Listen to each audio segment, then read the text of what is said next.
Buenos días, tardes o noches, independientemente de la hora en la que estén reproduciendo este video. Nosotras somos Paulina y Berta, estudiantes de la licenciatura en Enseñanza y Aprendizaje del Español en Escuela Secundaria, ofertada por la Escuela Normal Superior Oficial de Guanajuato. El día de hoy les hablaremos sobre la literatura griega, desde su surgimiento, apogeo y cosmovisión, hasta algunas de las obras y autores más representativas de esta literatura.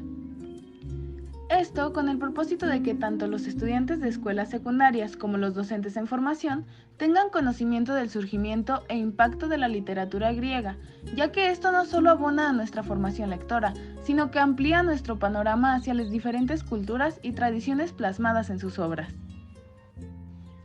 Es de suma importancia que como docentes en formación tengamos un amplio bagaje cultural y literario, ya que esto nos permite guiar a nuestros estudiantes en el descubrimiento del conocimiento de una manera más completa y significativa.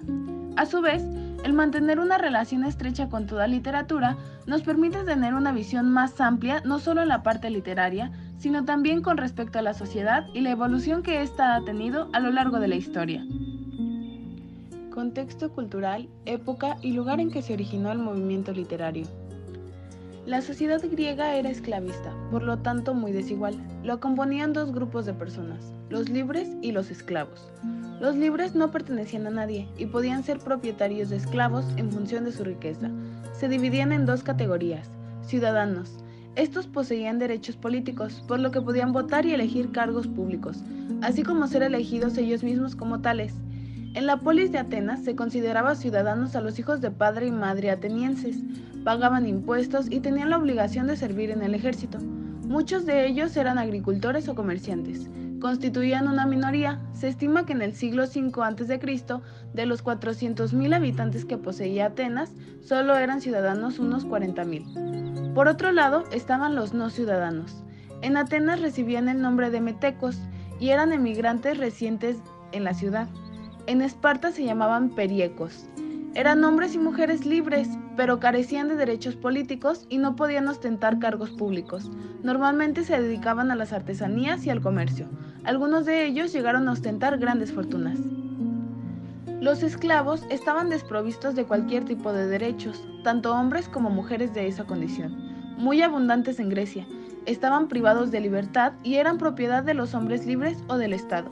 A la condición de esclavos se podía llegar de diversas maneras: por caer prisionero de guerra, por ser hijo de padre y madre esclavos, por deudas, rapto, etc. Las mujeres libres en Grecia carecían de derechos políticos. Estaban sometidas al varón, ya fuese este el padre o el marido, y sus movimientos estaban muy restringidos. Las que pertenecían a las familias acomodadas salían en escasas ocasiones de su hogar, y dentro de este tenían asignado un espacio particular, el gineceo. Muchas actividades reservadas a los varones, como la asistencia a los juegos, eran prohibidas a la mujer. La literatura occidental tiene su origen en Grecia. Este país, junto al pueblo hebreo, ha determinado por su pensamiento, su arte, su política o su literatura el desarrollo cultural de Occidente, porque ofrece unas manifestaciones artísticas que se caracterizan por su sentido de la mesura, la sugestión a una norma y el seguimiento de un método.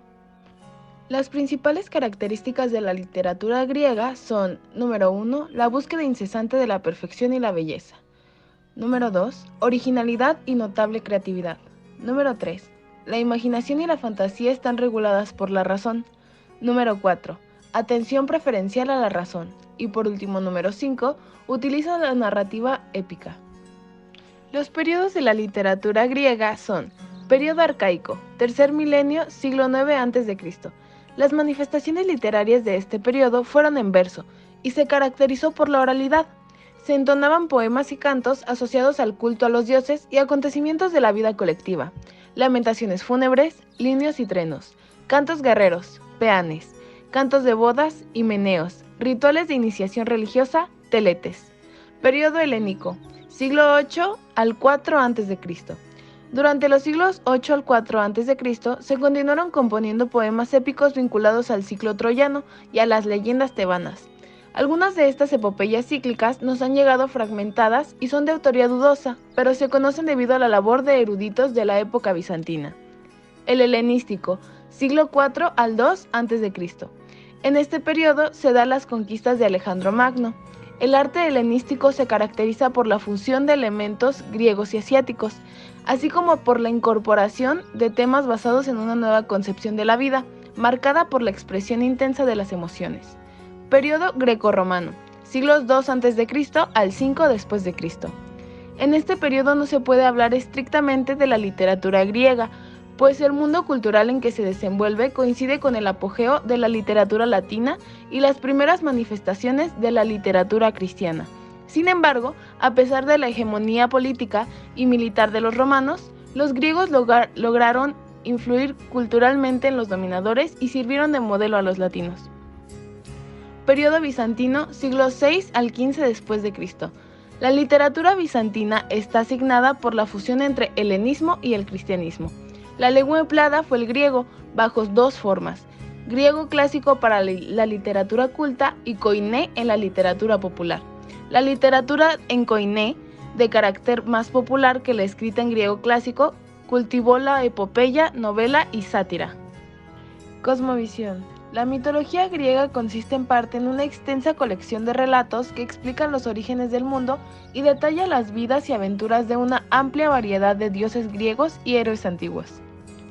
Estos relatos fueron originalmente creados y difundidos en la tradición oral y poética de esta antigua civilización del Mediterráneo oriental, siendo las fuentes conservadas de la mitología reelaboraciones literarias de dicha tradición.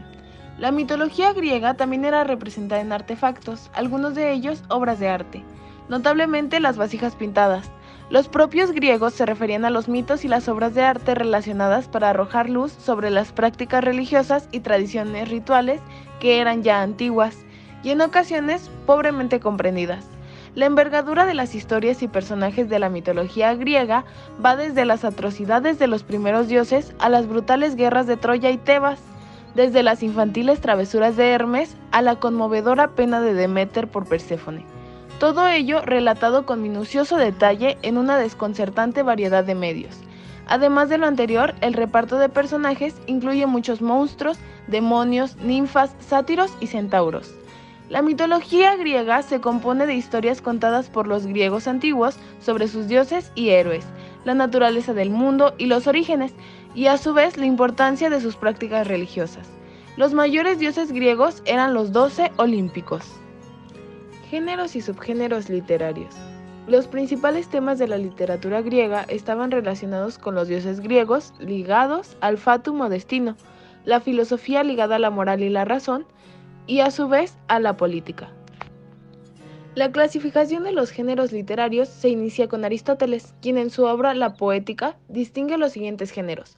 Épico, del que se desprende el género narrativo. En su origen fue un género literario en el que el autor presentaba hechos legendarios, generalmente haciéndolos pasar por verdaderos o basados en la verdad. Su forma de expresión habitual es la narración, aunque pueden entremezclarse también la descripción y el diálogo. En algunos casos, la épica no es escrita, sino contada oralmente por los rapsodas. Lírico. El autor transmite sentimientos, emociones o sensaciones respecto a una persona u objeto de inspiración. La expresión habitual del género lírico es el poema, aunque los textos líricos suelen utilizar como forma de expresión el verso. Hay también textos líricos en prosa poética. Y por último, dramático. Es aquel que presenta algún episodio o conflicto de la vida de los seres humanos por medio del diálogo de los personajes. El término drama viene de la palabra griega que significa hacer y por esa razón se asocia normalmente a la idea de acción. Dentro de los subgéneros literarios tenemos el relato. Consiste en contar una historia sin reflejarla en toda su extensión. Novela. Se narra una acción fingida cuyo fin es causar placer estético a los lectores. Epopeya. Hazañas de un héroe que representa los valores tradicionales, incluye elementos fantásticos.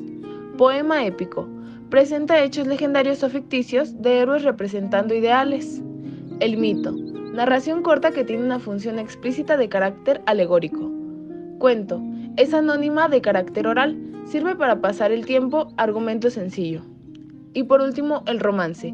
Narración corta en verso, anónima, surgida de la descomposición de los cantares de gesta, epopeya escrita en la Edad Media. Obras y autores. Para iniciar, tenemos a las dos grandes epopeyas griegas, las cuales son la Ilíada y la Odisea, que se atribuyen a Homero. En la Ilíada, se narran los últimos acontecimientos de dicha guerra. La Ilíada es aclamada universalmente como una historia grandiosa, pues en esta hay guerra y sangre, honor y traición, dolor y patetismo, amor y odio. Cuentan con grandes héroes y unos pocos villanos, todo ambientado en los buenos tiempos de un pasado glorioso, pero no olvidado. Por encima de todo, la Ilíada presenta la trágica pero emocionante realidad de la mortalidad humana, y a medida de que se desarrollan los acontecimientos, siempre se nos recuerda que nuestras vidas son moldeadas y azotadas por los vientos del destino, de los que incluso el personaje central, Aquiles, aún siendo el magnífico guerrero que es, no puede escapar. En la Odisea se cuenta la vuelta de uno de los capitanes, Ulises, desde Troya hasta su patria, Ítaca. El viaje de regreso a su reino, donde la espera su esposa Penélope, rodeada de pretendientes, y su hijo Telemaco. Un trayecto de un mes de navegación que se alarga aproximadamente 10 años, los mismos que duró la guerra de Troya. Leída a la sombra de la Ilíada, donde se narran unos días de la mítica guerra entre aqueos y troyanos. En la Odisea se navega hacia los confines del mar Mediterráneo, hacia lo desconocido del héroe Odiseo, hacia la vida privada del héroe del caballo de Troya, un hombre astuto, ingenioso, prudente y hábil con la palabra. Edipo Rey. Edipo Rey es considerada la obra maestra de Sófocles. El mito de Edipo debe interpretarse como una exhortación a conocerse a fondo y actuar heroicamente, aún a riesgo de morir en el intento. Fue considerada por Aristóteles en su obra poética como la más perfecta de las tragedias griegas.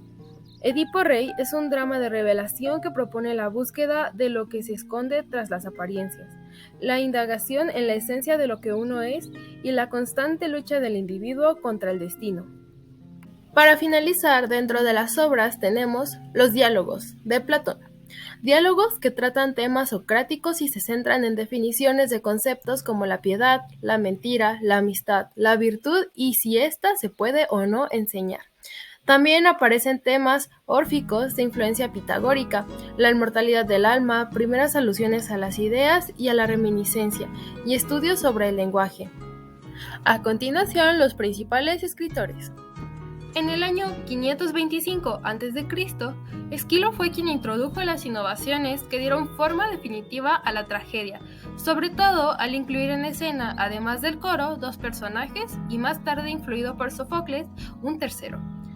Los temas de Esquilo están basados en la mitología y las leyendas. Sus personajes, como en las epopeyas, tienen reacciones desmedidas en su lucha contra un trágico destino que les viene impuesto y una piadosa sumisión.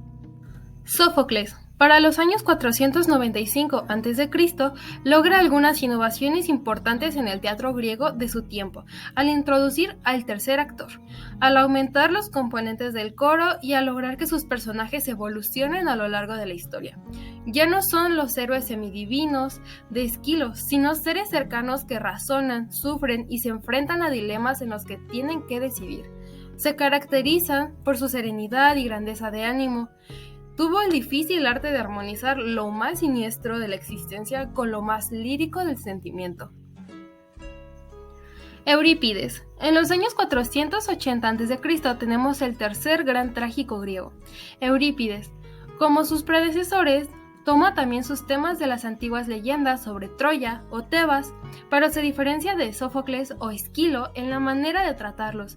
Sus personajes pierden la grandeza épica y ganan en trágica humanidad, llenos de unas pasiones que están siempre rozando las acciones más viles. Se caracterizan por su amargura e irónica resignación. Las obras de Eurípides resultan a menudo pesimistas por la abundancia de crímenes, suicidios y trágicos destinos. Principales temas en la literatura griega. El primer tema que se aborda es la visión del ser humano, el héroe literario. La difícil tarea que incumbe a todos los hombres es conocerse a fondo, tener conciencia de sí, darse a conocer y a actuar heroicamente, aún a riesgo de sucumbir en el intento. El héroe literario clásico griego se caracteriza por ser un híbrido de hombre y dios que actúa en el interior de un sistema cósmico plenamente ordenado y controlado por los dioses. Estos héroes no aparecen nunca como seres impecables, exentos de sombras y errores, sino que se dejan llevar en muchas ocasiones por la pasión y la desmesura. Con ello aparece la acentuada condición humana. Por ejemplo, tenemos a Aquiles, que destaca por su gran fuerza y valor, quien antepone su fama y gloria por encima de todo, con lo que se muestra cruel y libertino en muchas ocasiones. En cambio, Héctor representa simplemente la bondad, el presentado como un jefe de notable grandeza de ánimo, que nunca pierde el control y permanece sereno tanto en las victorias como en las derrotas. Con su figura ha querido el autor Homero hacer resaltar la alta virtud de un buen hombre, sobre el fondo durísimo y sangriento de tantas batallas heroicas. El siguiente tema a tocar es el amor. Piensan en Eros como un impulso que los dioses generan en los hombres para que, al contemplar la belleza, se remonte de lo corporal a lo espiritual, hasta llegar a la misma idea divina de la belleza. El amor para ellos es el deseo de una unión total y completa con el amado. El mal, el pecado, el dolor y la muerte. Sobre este tema, hay en la literatura griega también ejemplos que describen los sentimientos de vergüenza ante el mal. No podían aceptar que el propio hombre fuera el responsable de la última maldad, y para aliviar la culpa apelaron a la malevolencia de los dioses. Piensan que, tras la muerte, si se dan las condiciones exigidas por los dioses, como la que al difunto se le organicen los funerales adecuados, sobrevivirá el alma superior, liberada del cuerpo en el que se encontraba cautiva. El anhelo de trascendencia. Experimentaban al hombre como un ser inacabado, de ahí que sienta siempre la necesidad de ser y de poseer más. Entendían las pasiones como un esfuerzo para dar sentido a la vida y para trascender una existencia que tiende a ser banal. Las tragedias no eran para ellos resultados de un fenómeno psicológico, sino de una intervención sobrenatural. Sus grandes obras literarias debían de reflejar el deseo de vivir, el deseo de ser y el de permanecer mediante el mito cíclico del eterno retorno, generado por la creencia en la resurrección. Valores sociales, morales y estéticos en la literatura griega. Dentro de los valores sociales tenemos que Sócrates consideraba el conocimiento de uno mismo para convertirse en lo que uno es realmente y darlo a conocer a los demás, lo cual era imprescindible para alcanzar la madurez, el equilibrio y la paz interior. Por otro lado, Platón creía que el idealismo era el verdadero mundo de las ideas, al que vuelve el alma cuando se liberan de las cadenas del cuerpo al morir. Entre los valores morales tenemos el dominio de las pasiones, la serenidad y la felicidad de la virtud, la búsqueda del placer y huida del dolor con motivos centrales de la vida, así como el mantenimiento de una mente sana en un cuerpo sano, por ejemplo, las Olimpiadas. Dentro de los valores estéticos, su política, su pensamiento, su arte y su literatura fueron hechos a la medida de la naturaleza humana. Son fáciles de comprender y de admirar porque carecen de las exageraciones, la desbordante fantasía, el lujo y la grandiosidad propia de los pueblos orientales. Afirman el orden y el valor de la naturaleza y de lo natural. Fueron los griegos quienes inventaron la filosofía como deseo de sabiduría, griegos como los filósofos Sócrates, Platón y Aristóteles. Cabe mencionar que sin los griegos no hubiera sido posible una literatura tan perfecta, sin una lengua rica y desarrollada, adaptable a la prosa y al verso, a la expresión del sentimiento y de las ideas, y el idioma griego lo fue, por la abundancia de su vocabulario, la flexibilidad de su sintaxis y su entonación casi musical. Hemos llegado al final del recorrido, así que... Concluyendo, la literatura antigua griega nos ha dado grandes regalos como la lírica, el teatro, los grandes pensadores, un idioma abundante, obras excepcionales con una perspectiva más humana, considerando su lado oscuro. La literatura griega nos permite aprender sobre las verdaderas caras del hombre, con defectos y virtudes, así como la vida más allá de la muerte. Este video nos deja como retos un mejor uso de las TICs y mayor aprovechamiento de las fuentes de información. Bueno, sin más que agregar, esto sería todo de nuestra parte por el día de hoy. Esperamos que les haya gustado nuestro contenido. De ser así, no olviden darle like, suscribirse y dejarnos un comentario en la cajita de abajo. Recuerden que los estaremos leyendo. ¡Hasta la próxima!